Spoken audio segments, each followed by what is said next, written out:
A fantastic question at a time when AI is making a lot of buzz. It's not that AI has not been in the industry. It's been there for many years already.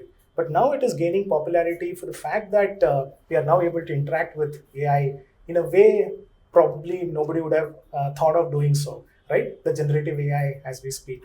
So AI has definitely matured in many ways, and it is going to stay like this for at least 3-4 years. Now, for businesses like ourselves, we have to ride on this wave, right? But for any new technology that basically gets introduced, right, there will always be. Hi everyone, welcome back to the GB show. Everyone is talking about generative AI, machine learning, and lot more, which is gonna disrupt the industry all over. All our works are getting automated. Business is getting used to it. So everything has two sides of it. One is bad side, so where AI is using against the computers, attacking the systems, creating different advanced persistent threats. Whereas on the greener side, it's helping the business to get the things automated, work more efficiently, and optimize all the processes.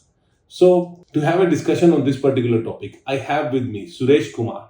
He is CEO, co-founder of Skysecure Technologies.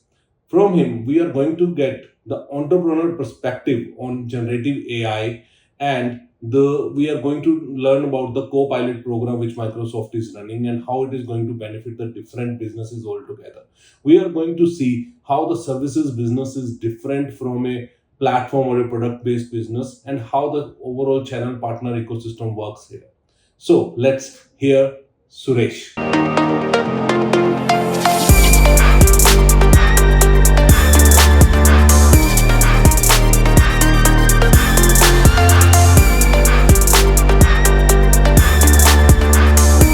Hi Suresh, welcome to the GB show.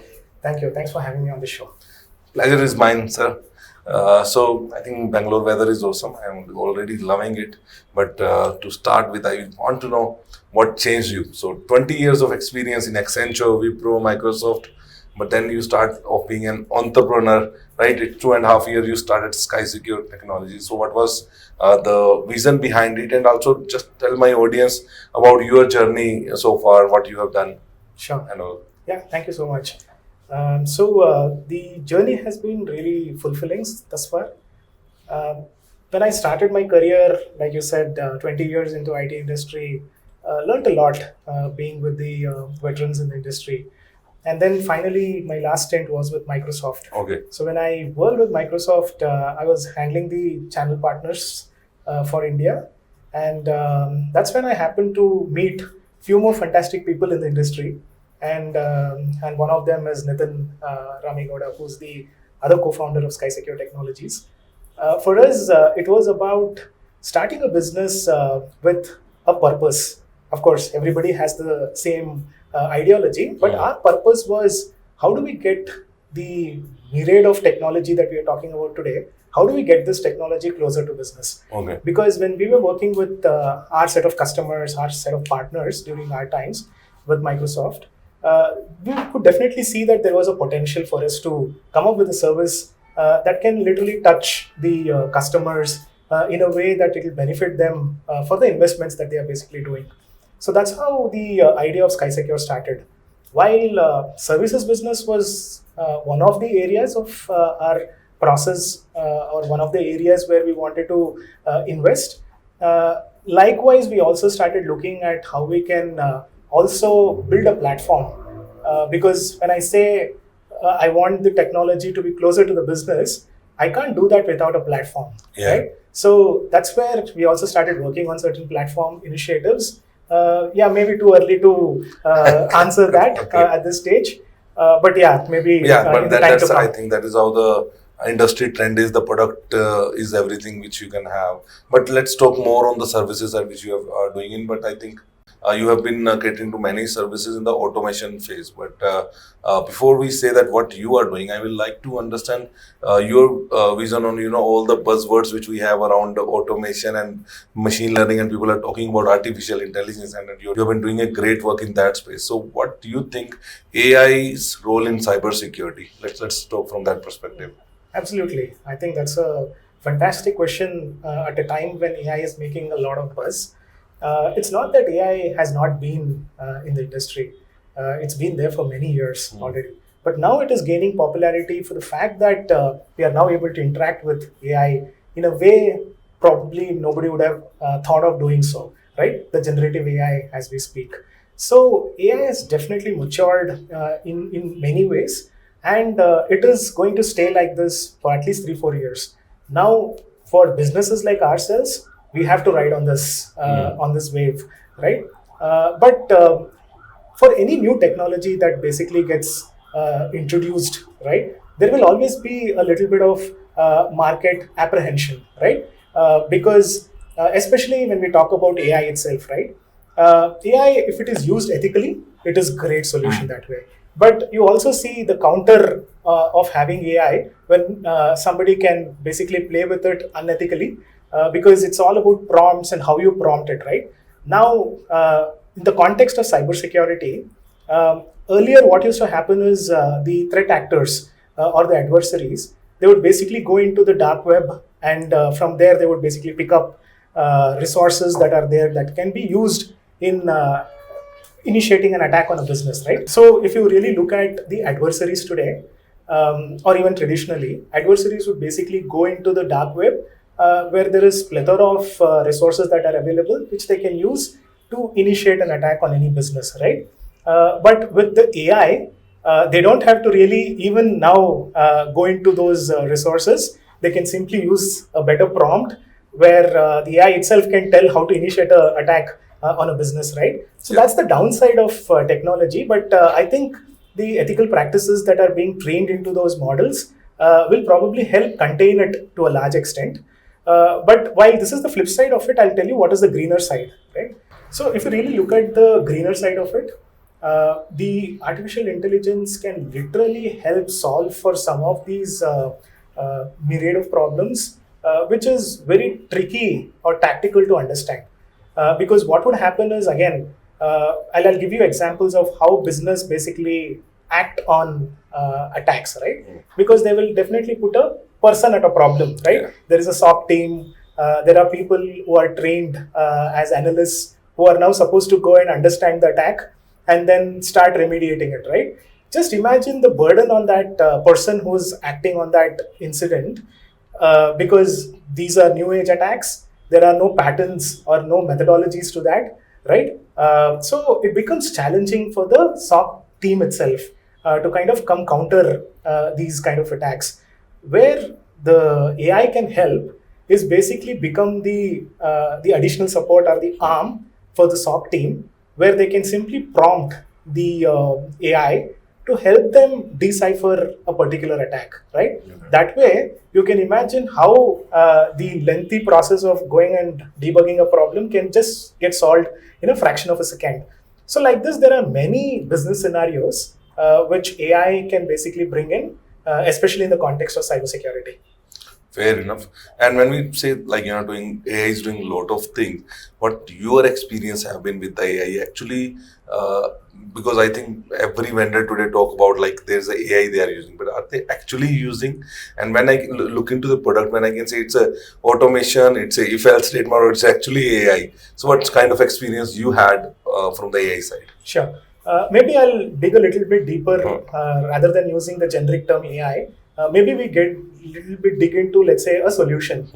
Since I work with, or my company works with Microsoft, and you know that Microsoft has introduced AI solutions, which are pretty prominent in the industry today. So what we have experienced is, and which Microsoft has kind of beautifully also orchestrated, they've kind of segmented the AI solutions depending on the type of business that it will impact. For example, productivity has been one of the biggest investments in any business, right? So business will go and invest a lot so that people can collaborate in a better way, they can interact well, and so on and so forth. Now, with the introduction of, let's say, a co-pilot, like Microsoft Copilot kind of a solution, just imagine the interaction basically becomes multifolded, right? To give you an example, right? We work basically with some of our customers, and one of the customer is a legal entity. So, as you know, in legal firms, it's all about document creation. It's about referring to certain legal modules and taking inputs from that and preparing your documentation, right? It's a very laborious activity. So what AI basically brings here, or the Copilot, as I was referring to, brings here, is an ability to now, through prompts, go and refer to certain documents and take inputs basis how I basically prompted, and then bring those inputs and create a document out of it.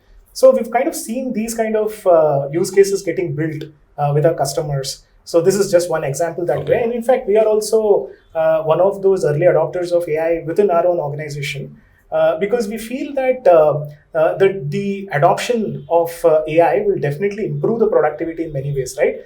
Especially in email creations or document creation. These are all mundane tasks, right? If I have to really put a person to be doing this, then I'm literally going back 10 years ago, right? Now, when these technologies are available, it is definitely imperative for anybody to go and adopt them in the right way. So we are early adopters of that, and we're seeing a lot of value already. You talk about the Copilot program which Microsoft is running. Tell me more about that program, what it is all about. So it's more than a program, it's basically a solution. So Microsoft is a platform company, right? So what they've done is they've gone and created an umbrella solution, which basically caters to multitude of requirements. So one of the requirement, as I told you, is around the Copilot for productivity, which is one of the Microsoft's solution stack. And then there is again a Copilot for security, which is referring back to the earlier example that I gave you, where you have Copilot security solutions basically monitoring your entire organization's security posture, and basis how you interact with it, it basically gives you responses which can maybe detect threats early on, and even go and affect or work on those incidents in a way nobody would have ever imagined in the past, right? So these are the influences it basically brings in when it is being used in the right way. And as you have been advocating these programs, how you think it's better than the competitor programs, many SIM solutions, XDR, EDR, they are in the market? Like how this Copilot programs comes with the USP and what different it caters into? Yeah, so absolutely. See, as I said, look at the Copilot or AI in its generality. Look at it as a support system, right? One of the mistakes that any business would do is when they are investing in AI solution, they are thinking that the AI will basically go and fix the solutions or fix the problem, right? That's not the case actually. Look at it as a support system, right? Early on, we never had any support system. Let's start from that. Now we have something that we can rely on, right? Where we can go ask certain sensible questions and get responses. And not just responses, it can also interact with you in such a way that it can start mitigating or even taking actions, right? Rather than mitigate, I would probably say actions. It can probably action on certain thing. So that is where the industry is basically heading. So businesses have to look at it from that perspective. It is basically a support system because it will not take away the human, right? It will not take away Suresh or it will not take away GB. We'll always be there. Just that we have this additional support system that we can so much rely that it can make our life so easier when we are interacting with it. Fair enough. And do it requires load many resources from the CISO's team, or if there is a startup ecosystem and they just want to have a tool in place working for them, will this do the job? Oh, it will absolutely work because think of it as those solutions which can reduce the dependency on people, right? See, I wouldn't say that people is the problem here. Skill is the problem, right? Because we have such a big skill gap not everybody understands the nuances of technology that is getting developed day in, day out, right? So what would happen is by introducing these solutions, it will reduce the dependency on skilled resources, right? All you now need is somebody who can interact with the solution better, right? So that way your dependency on skilled labor or skilled resources will go down, and you will have much more productivity to you by using these technologies. So definitely the investment will not be wasted, that I would say. And where Skysecure plays the role when you comes into picture? Yeah. So again, as I said, we were one of those early adopters when it came to using automation or AI in our own internal works, right? Basically. So where we basically play a role is, as I gave you that example of one of the law firms who know that there is a platform like this but do not know how to use it, right? So we become their advisors in terms of using these technologies. So we help them, handhold them during their initial days of adoption, and help them set certain balance in terms of how this technology can be used. So that will be one of the roles, but these are menial roles, right? Where we are also looking at investing is basically creating solutions on top of AI. See, what happens is AI, think of it as a library, right? Which has so much of information in it. But will all that information be needed in a particular customer's context? No, because context is very important here, right? Because generic information to bahut hai, but if you generic information is always there, but contextual information is something that is needed, or the need of the hour, I would say. So in technology parlance, it is called large language models, LLMs. So large language models basically have the complete knowledge. It is like the encyclopedia, it knows everything. It knows about everything and everybody, right? But if I have to use it contextually to my organization, I have to train it to my organization data, right? That's where the small language models basically come into play. So we are basically working in that direction. While LLMs will continue to exist and it will continue to influence the use of AI in many ways, we are also looking at having the small language models which are specific to business needs and create solutions on top of that. Because there are many such scenarios, right? Because it could be a manufacturing industry. I can probably take examples of, let's say, the airline industry, right? You can imagine airline is also very people dependent, right? They have ground force just scattered in the airports. And for them, it is very important to be communicating to know many things about the flight that they are handling, right? So if you have technology in your hand, where you're able to prompt it without being dependent on somebody who literally prompted telling, hey, what is the schedule of this flight, or how many tickets have been sold, or what is the check-in of flyers into the flight, so on and so forth. If you're able to interact yourself without literally dependent on somebody else, just imagine how useful or how easy it will be for those workforces. So we are basically looking at targeting these specific business scenarios, and building solutions on top of this will be the next wave. And as I said, we are already working in that direction. Okay, and how your relationship with Microsoft have been, and what kind of clients you are catering to, and if people want to connect with you, how you can support them? Oh, it's been really great. I think the last 2.5 years of working with Microsoft has kind of given us much more perspectives in terms of how we support the ecosystem, support the customers, right? And we've worked with myriad of customers within India. I mean, there are three segments, basically: the enterprise, the big customers, and then the small, medium market, and the SMB market. So we've kind of worked across the stream, and the learning has been phenomenal till date. And with that learning, working in a very, very price sensitive market like India, we've kind of expanded to the Asia region through our office in Singapore. And we are also moving into Middle East pretty soon. So as I would say, the learning has been great. Okay. And the relationship has, it's a mutual relationship, right? So we give our ability to make certain impact in the ecosystem, and they also honor that from the other side. So it has been working amicably that way.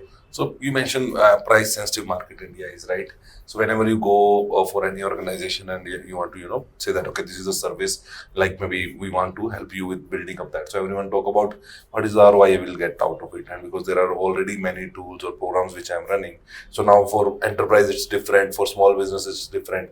How difficult it was for you to, get that ROI driven approach, or have you ever helped your customers to get out of it? If that's what kind of ROI they were able to achieve out of it?